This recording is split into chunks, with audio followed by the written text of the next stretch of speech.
Hello दोस्तों, आज के इस वीडियो में हम पढ़ेंगे क्लास 6th हिस्ट्री का फर्स्ट चैप्टर जिसका नाम है what, where, how and when.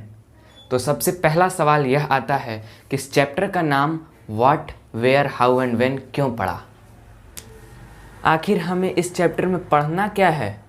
तो इस सवाल का मैं जवाब दे देता हूँ कि व्हाट का मतलब हमें इस चैप्टर में पढ़ना है कि what can we know about the past, हम अपने इतिहास के बारे में क्या क्या जान सकते हैं। वेयर मतलब कि पहले के जो मनुष्य थे, अर्ली मैन थे, वो कहाँ रहते थे, where did people live. And how, how मतलब अपने इतिहास के बारे में हम कैसे जान सकते हैं, हमें अपने इतिहास के बारे में कैसे पता चलता है। व्हेन, एडी और बीसी का मतलब क्या होता है, डेट्स का मतलब क्या होता है। तो हमें मिल गया इस चैप्टर के सवाल का जवाब, इस चैप्टर के हेडिंग का जवाब। तो चलिए हम इस बारी बारी से सातों पॉइंट पे नज़र डालते हैं जिससे हमारा चैप्टर बिल्कुल कंप्लीट हो जाएगा, आपको सिर्फ बैठकर सुनना है। तो सबसे पहला पॉइंट है what can we know about the past, हम अपने अतीत के बारे में क्या जान सकते हैं। तो सीधा सा सवाल है, हम अपने अतीत के बारे में क्या जान सकते हैं। तो हम अपने अतीत के बारे में यह जान सकते हैं उनके ईटिंग हैबिट्स, वो किस तरह के भोजन खाते थे, वो किस तरह के कपड़े पहनते थे, वो किस तरह के घरों में रहते थे, वहाँ के लोगों का जीवन कैसा था, टीचर्स का जीवन कैसा था, पुजारियों का जीवन कैसा था, बच्चों का जीवन कैसा था, महिलाएं क्या करती थीं, उनका गाना क्या था, वो किस तरह के खेल खेला करते थे। तो यही हम लोग पाठ से जान सकते हैं। सेकेंड टॉपिक है कि वेयर डिड पीपल लिव। तो पीपल आखिर अर्ली मानव रहते कहाँ थे, मतलब कहाँ रहते थे, यह सवाल है दूसरा। तो early people are hunters and gatherers, मतलब कि वो पहले के मनुष्य शिकारी हुआ करते थे, वो जानवरों के शिकार के लिए दूर दूर चले जाया करते थे, इसीलिए वह एक जगह पे नहीं रहते थे, वो इधर उधर वैंडर करते रहते थे, यानी कि इधर उधर वे भटकते रहते थे। लेकिन आपको पता होगा कि पानी हम लोगों के लिए बहुत ज़रूरी है, इसीलिए जनरली देखा जाए तो वो पानी के किनारे रहते थे, बैंक, नदियों के, रिवर के किनारे रहते थे। जैसे नर्मदा नदी है, उसके किनारे उन लोगों का पाया गया था, उन लोगों का फॉसिल्स। तो हम ये कह सकते हैं कि वो नदियों के किनारे पानी के लिए रहा करते थे। आप लोगों को पता ही होगा कि रिवर के किनारे का सॉइल बहुत ही फर्टाइल होता है, बहुत ही उपजाऊ होता है। देयरफॉर वो वहाँ बसने लगे, रहने लगे और धीरे धीरे वहाँ पे क्रॉप्स वगैरह उगाना उन लोगों ने शुरू कर दिया। और पहला राइस, ये बहुत इंपॉर्टेंट सवाल 1 नंबर में आ सकता है कि पहला राइस उगाया गया विंध्य में, विंध्य एक जगह है, वहीं के नॉर्थ में पहला राइस उगाया गया।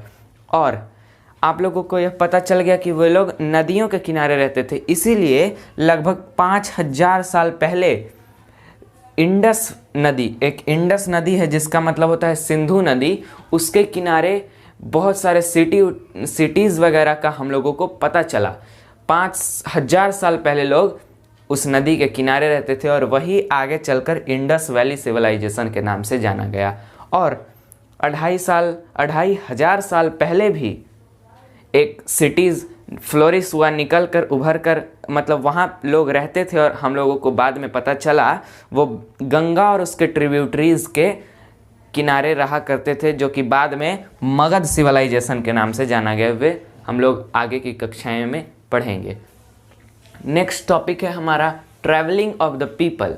लोग इधर से उधर जाया करते थे, तो क्यों जाया करते थे, क्यों जाया करते थे? तो सभी के बारे में हम लोगों को पता है कि कॉमन लोग, कॉमन मैन जो थे वो क्यों जाया करते थे। तो कॉमन मैन रहने बसने के लिए जाया करते थे, और कभी कभी जब बाढ़ आ जाता था, सूखा आ जाता था, तो उससे बचने के लिए भी कॉमन मैन इधर से उधर जाया करते थे। सेकंड है आर्मी।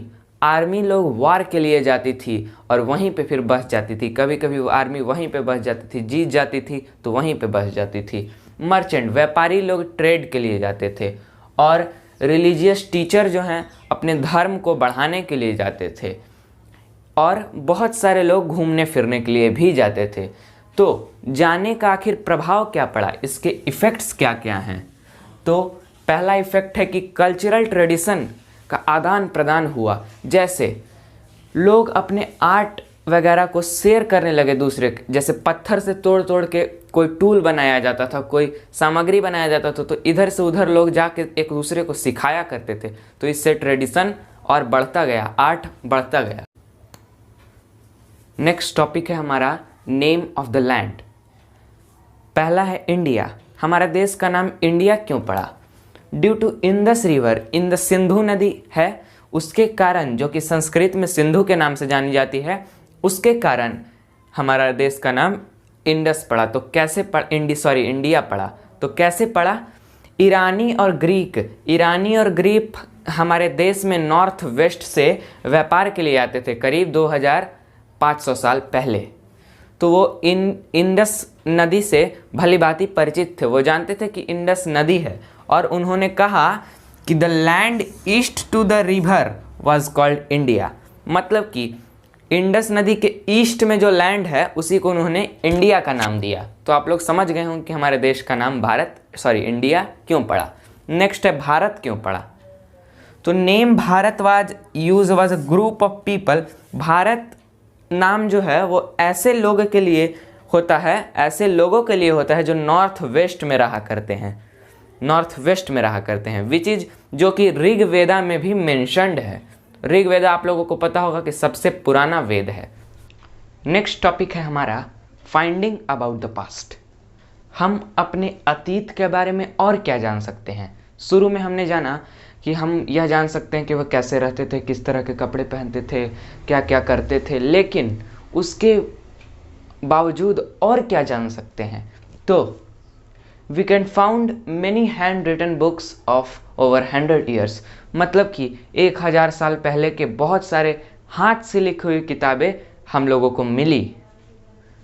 तो books written by hand call manuscripts. तो जो हाथ से बुक लिखी हुई मिली उसको मैन्युस्क्रिप्ट्स कहा गया, क्योंकि जो बुक्स हाथ से लिखी जाती है उसको मैन्युस्क्रिप्ट्स कहते हैं। ये बात आपको ध्यान में रखनी है।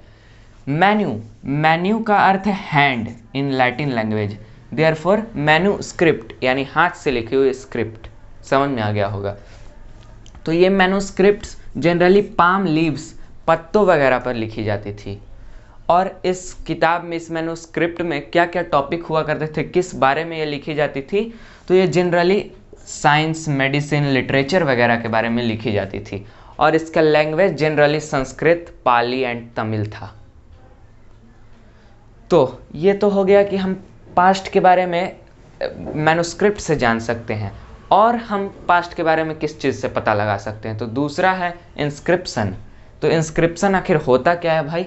तो इंस्क्रिप्शन ऐसा रिटन रिकॉर्ड्स होता है जो कि पहाड़ों पर, पत्थरों पर, मेटल पे या फिर किसी भी हार्ड सरफेस पे लिखा जाता है। तो इसका बेनिफिट क्या है भाई? इसका एडवांटेज क्या है भाई? तो इसका एडवांटेज है कि ये लॉन्ग लाइफ इसका होता है, ये जल्दी ख़राब नहीं होता। जाहिर सी बात है कि मैन्युस्क्रिप्ट पत्तों पर लिखा जाता है और इंस्क्रिप्शन किसी हार्ड सरफेस पे लिखा जाता है। तो आप ही बताइए कि इस हार्ड सरफेस वाले का लाइफ तो लॉन्ग ऑब्वियसली होगा ही। तो हमने जाना कि हम अपने पास्ट के बारे में क्या क्या फाइंड कर सकते हैं। अब नेक्स्ट टॉपिक है हमारा कि हम अपने पास्ट के बारे में कैसे फाइंड कर सकते हैं। क्या फाइंड कर सकते हैं, लेकिन कैसे फाइंड कर सकते हैं? तो आर्कोलॉजिस्ट जो होते हैं वही हमारे पास्ट के बारे में फाइंड करते हैं। आर्कोलॉजिस्ट कौन होते हैं? तो वे स्टडी करते हैं रिमेन्स, मतलब पुराने बिल्डिंग्स को, जो के बचे हुए अवशेषों को, पुराने पेंटिंग्स को, पुरानी मूर्तियों को वो रिसर्च करते हैं उस पर, और वो ज़मीन में गड्ढे खोदते हैं और उसके बाद वहाँ से टूल, पुराने ज़माने के पत्थर, पुराने ज़माने के पॉट्स, कॉइन्स, सिक्के, बर्तन वगैरह ढूंढ कर ये पता लगाते हैं कि हमारा अतीत कैसा था, और अतीत के बारे में बहुत सी जानकारी हमें देते हैं। नेक्स्ट टॉपिक है हमारा कि व्हाट डज डेट्स मीन। मतलब कि डेट्स का क्या मतलब है, एडी और बीसी का क्या मतलब है? तो ये चक्कर शुरू होता है जीसस क्राइस्ट के जन्मदिन से। जीसस क्राइस्ट एक क्रिश्चियन थे, कहा जाता है कि उनका जन्म 1 ईस्वी में हुआ, यानी कि 0 पॉइंट ऑफ हिस्ट्री में उनका जन्म हुआ। तो उनके जन्म से बिफोर के उनके जन्म से पहले के सारे डेट्स को हम बीसी कहते हैं, यानी कि बिफोर क्राइस्ट, और उनके जन्म से आगे वाले, उनके जन्म के बाद वाले सारे डेट्स को हम एडी कहते हैं। एडी को कभी कभी हम कॉमन एरा भी कहते हैं। मैं आपको समझा देता हूं अगर आपको नहीं समझ में आया होगा तो। ये है 0 ईस्वी, यानी कि यहीं जन्म हुआ जीसस क्राइस्ट का। तो ये जीसस क्राइस्ट से 1 साल पहले, यानी कि वो 1 बीसी, बिफोर क्राइस्ट, यानी बीसी से 1 साल पहले, यानी, और ये अगर यहाँ है तो बीसी जीसस क्राइस्ट से 2 साल पहले, यानी कि 2 बीसी। अगर ये 150 रहता -150 रहता तो यानी कि जीसस क्राइस्ट से 150 ईयर्स अगो, यानी कि 150 बीसी।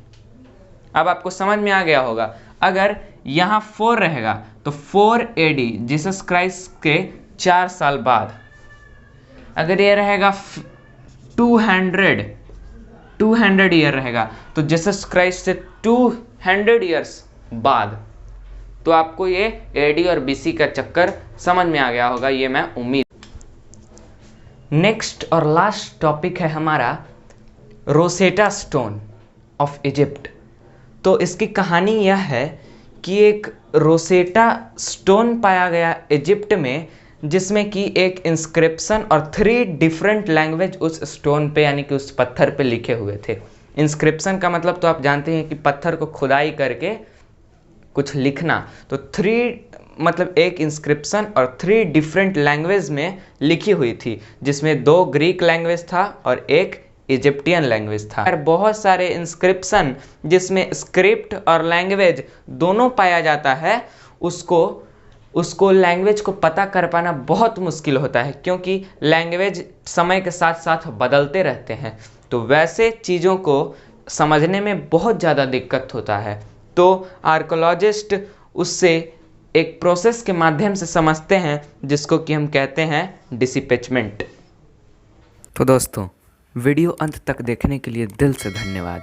अगर ये वीडियो आपको पसंद आई, अगर इससे आपके कॉन्सेप्ट क्लियर हुए, तो इस चैनल को सब्सक्राइब करें, इस वीडियो को लाइक करें, और ऐसे ही वीडियो पाने के लिए सब्सक्राइब करना बिल्कुल न भूलें। धन्यवाद।